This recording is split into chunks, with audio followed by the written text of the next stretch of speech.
Δέκα-δέκατα όραση. Είναι τέλεια όραση. Το 10-10 όραση που χρησιμοποιούμε είναι ένας αυθαίρετος όρος. Έχουμε ορίσει την ευκρίνεια, την διακριτική ικανότητα του ματιού σε συγκεκριμένη απόσταση και αυθαίρετα έχουμε θεωρήσει ότι εάν ένα μάτι μπορεί να διακρίνει δύο διαφορετικά σημεία σε μια συγκεκριμένη απόσταση, τα οποία σημεία απέχουν συγκεκριμένη απόσταση μεταξύ τους, συγκεκριμένη γωνία πρακτικά, τότε αυτό το ορίζουμε ως 10-10.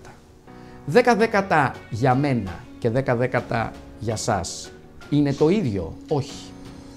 Δεν είναι το ίδιο και αυτός είναι και ο λόγος που έχουμε ασθενείς, ανθρώπους, οι οποίοι διαμαρτύρονται ότι δεν βλέπουν καλά, δεν είναι χορταστική η όρασή τους, δεν είναι η διακριτική ευχέρεια και η διακριτική ικανότητα που έχουν επαρκής. Μολονότι βλέπουν 10-10. Γιατρέ, πήγα και σε έναν άλλον, με εξέτασες και εσύ και μου είπες ότι βλέπω 10-10. Ναι, αλλά εγώ δεν βλέπω καλά. Αυτή η διαταραχή στην ποιότητα της όρασης, η υποκειμενική ενόχληση του ασθενούς, η οποία δεν ξέρουμε πού μπορεί να αποδοθεί, πρέπει με κάποιο τρόπο αρχικά να την περιγράψουμε και να την καταγράψουμε. Πρέπει λοιπόν αυτό που μέχρι πρότινος μπορούσαμε να περιγράψουμε μόνο με την ευαισθησία αντίθεσης, το contrast sensitivity, υπάρχουν συγκεκριμένα τεστ ελέγχου της ευαισθησίας αντίθεσης, παλιάς φιλοσοφίας, υποκειμενικά τεστ, στηρίζονται δηλαδή στην απάντηση που δίνει ο ασθενής, τώρα πλέον έχουν παραχωρήσει τη θέση τους σε μια αντικειμενική καταγραφή της ποιότητας της όρασης, άρα το υποκειμενικό της περιγραφής μεταφέρεται σε μια αντικειμενική καταγραφή, η οποία μπορεί να υλοποιηθεί με την τεχνολογία που λέγεται Ray Tracing, αμπερομετρία. Είναι μια καταγραφή με τόπου που λέμε, είναι ένα λέιζερ που χρησιμοποιούμε, μια εύκολη εξέταση και γρήγορη.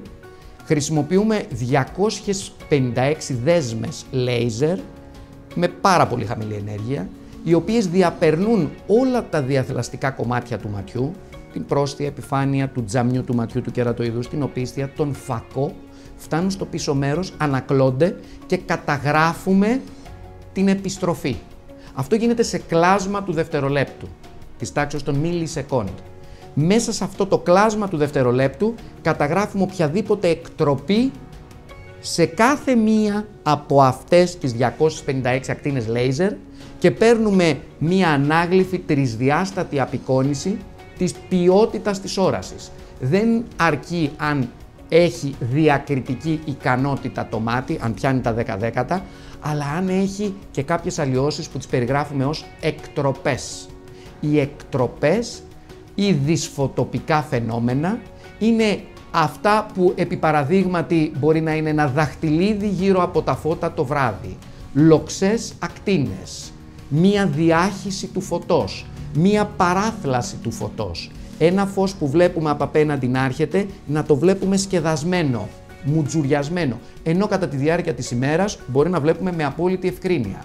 Μπορεί να βλέπουμε ένα άλλο φωτάκι και να κάνει μια ουρά, σαν κόμι, ενώ κατά τη διάρκεια της ημέρας πάλι να μην έχουμε πρόβλημα. Μπορεί τα προβλήματα να είναι πιο έντονα στο ημίφως, όταν η κόρη μεγαλώνει, ενώ όταν έχουμε πλούσιο διάχυτο φως, τα ενοχλήματα αυτά να μην γίνονται αντιληπτά. Άρα λοιπόν, όλα αυτά που άλλοτε ο ασθενής μας περιγράφει εύληπτα και εύγλωτα, άλλοτε δυσκολεύεται να τα περιγράψει γιατί και εκείνος δεν μπορεί να τα διακρίνει.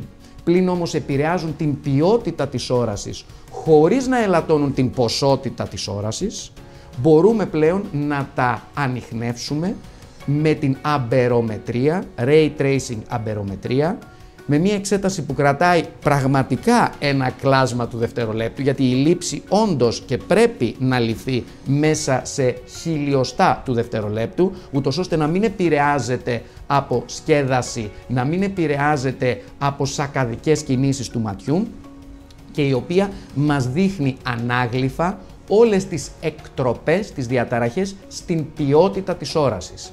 Άρα λοιπόν η Ray Tracing αμπερομετρία είναι η αντικειμενική καταγραφή της ποιότητας και όχι της ποσότητας της όρασης.